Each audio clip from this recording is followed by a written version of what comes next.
Hello కానమోకు కథావచనం మోహనవచనం పరిజ్ఞాన హితభాండం నిత్య చదువరి శ్రోతలకు ఆహ్వానం నమస్కారం. చదవదగునెవరు రాసిన తదుపరి చదివిన వెంటనే మరువక పలువురికి వినిపింపబూనిన అది ఏ పరిజ్ఞాన హితభాండమవుపో మహిళ మోహనవచనమై విరాజిల్లు. పరిజ్ఞాన హితభాండం లక్ష్యం ప్రతివారీ సమాచార హక్కు ఆస్ఫూర్తితోనే ఇప్పుడు కలిశెట్టి అప్పలనాయుడు విరచితాంశంగా ఉత్తరాంధ్రలో వెలుస్తున్న సైబర్ పట్నం విశాఖపట్నమే అనే అంశాన్ని ఇప్పుడు మన కానమోకు కథావచన శ్రోతలకు మీ కానమోకు స్వరంలో వినిపిస్తాను వినండి. ఉత్తరాంధ్రలో వెలుస్తున్న సైబర్ పట్నం మన విశాఖపట్నమే. కలిశెట్టి అప్పలనాయుడు విరచితం. ఇక వినండి ఈ అంశాన్ని. ఉత్తరాంధ్రలో మరో సైబరాబాద్. ప్రపంచ టెక్ దిగ్గజం గూగుల్ ఆసియాలోనే అతిపెద్ద డేటా సెంటర్ను విశాఖపట్నంలో నెలకొల్పబోతున్నది. ఈ ప్రాజెక్టును కేంద్ర ప్రభుత్వం అధికారికంగా ధృవీకరించింది. ఈ ప్రాజెక్టుకు గూగుల్ ఏకంగా $6 బిలియన్ అంటే సుమారు 50,000 కోట్లు వెచ్చించబోతున్నది. కేంద్ర వాణిజ్య పరిశ్రమల మంత్రిత్వ శాఖ ఆధ్వర్యంలోని ఇన్వెస్ట్ ఇండియా తన అధికారిక ట్విట్టర్ ఖాతా ద్వారా ఈ విషయాన్ని వెల్లడించింది.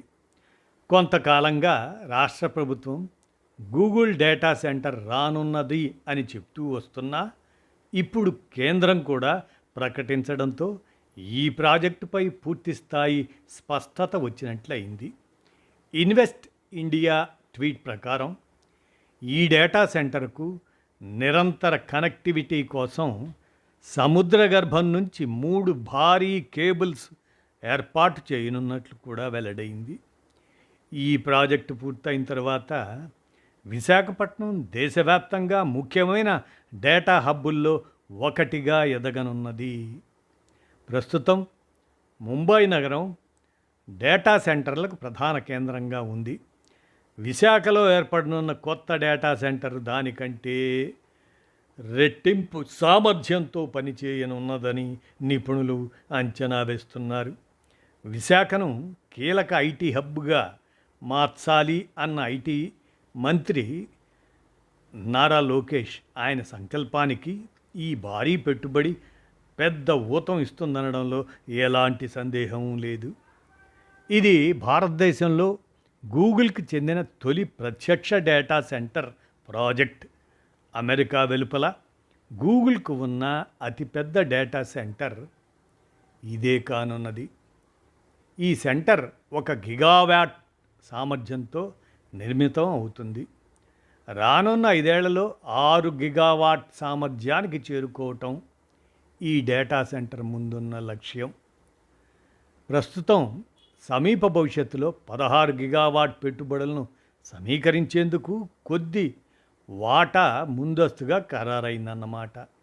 గూగుల్ డేటా పంపిణీ మౌలిక నిర్మాణంలో విశాఖపట్నం కీలక కేంద్రంగా మారనున్నది.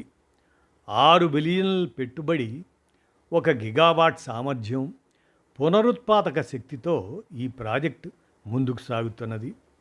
అనేక ఫిర్యాదులను ప్రతిబంధకాలను దాటుకు వచ్చిన ఈ ప్రాజెక్టు రాష్ట్రాన్ని డిజిటల్ భవిష్యత్తు వైపు త్వరితంగా మళ్లించనున్నది.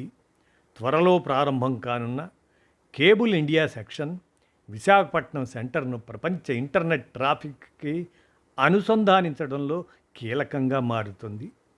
ఈ ప్రాజెక్టు పెద్ద ఎత్తున ఉద్యోగాలు సృష్టించేస్తుంది. నిర్మాణం, నిర్వహణ, ఐటీ, ఇంజనీరింగ్, స్కిల్ డెవలప్మెంట్ తదితర రంగాల్లో భారీ ఉద్యోగ అవకాశాలు కూడా రానున్నాయి. భోగాపురం అంతర్జాతీయ విమానాశ్రయం సమీపంలో ఉండటంతో భౌగోళికంగా విశాఖపట్నం సౌకర్యవంతమైన ఐటీ అండ్ డిజిటల్ హబ్గా మారనున్నది. స్వర్ణాంధ్ర 2047 లక్ష్యాలను చేరుకునే క్రమంలో రాష్ట్ర పారిశ్రామిక ముఖచిత్రాన్ని మార్చడమే లక్ష్యంగా సీఎం చంద్రబాబు, ఐటీ మంత్రి నారా లోకేష్ కృషి చేస్తున్నారు.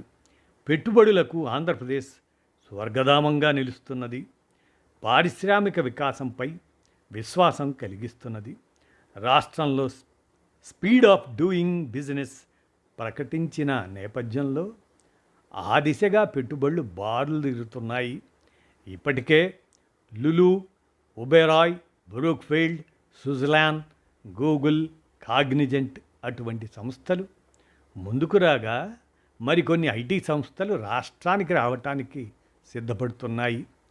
టీసీఎస్ విశాఖలో తన కార్యకలాపాలను ప్రారంభించేందుకు సంసిద్ధం కావటంతో విశాఖ ఐటీ హబ్గా మారనున్నది.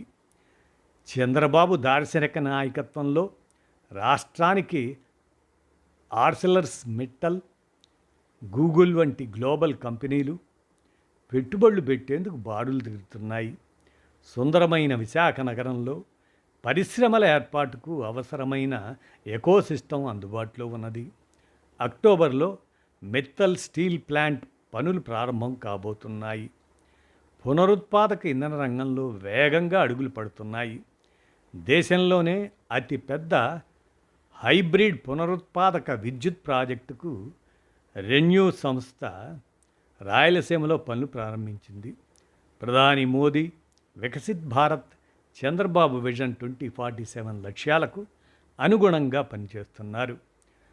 $2.4 బిలియన్ ఆర్థిక వ్యవస్థే లక్ష్యంగా ఆంధ్రప్రదేశ్ ఆర్థిక వ్యవస్థను 2047 నాటికి మరి $2.4 బిలియన్ చేర్చాలని సీఎం చంద్రబాబు లక్ష్యంగా పెట్టుకున్నారు. పరిశ్రమల ఏర్పాటుకు, వ్యాపార నిర్వహణకు ఆంధ్రప్రదేశ్లో అత్యంత అనుకూల వాతావరణం ఉందని ఎకానమిస్ట్ ఇంటెలిజెన్స్ యూనిట్ అదే ఈఐయు 2025 ర్యాంకింగ్స్ స్పష్టం చేశాయి.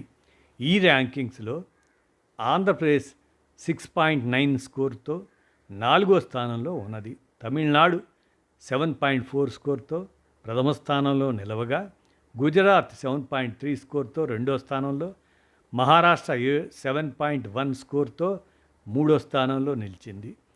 ఈజ్ ఆఫ్ డూయింగ్ బిజినెస్ ఏపీని వ్యాపార అనుకూల రాష్ట్రాల్లో ముందు వరుసలో నిలబెట్టిందని ఈ నివేదిక తెలిపింది. ఏది ఏమైనా సవాళ్ల ముంగిట సమర్థ ప్రణాళికలతో ఆంధ్రప్రదేశ్కు మహర్దశ పట్టనున్నది. ఐటీ, ఇంజనీరింగ్, స్కిల్ డెవలప్మెంట్ తదితర రంగాల్లో విశాఖపట్నం అభివృద్ధి చెంది ఉత్తరాంధ్రలో మరో సైబరాబాద్ నిర్మాణం కాబోతున్నదని కలిశెట్టి అప్పలనాయుడు విజయనగరం పార్లమెంట్ సభ్యులుగా అందజేసిన ఈ అంశం ఉత్తరాంధ్రలో వెలువడనున్న సైబర్ పట్నం మన విశాఖపట్నమే అనేటువంటి అంశాన్ని మన కానమోకు కథావచనం శ్రోతలకు మీ కానమోకు స్వరంలో ఇప్పుడు వినిపించాను. విన్నారుగా? ధన్యవాదాలు.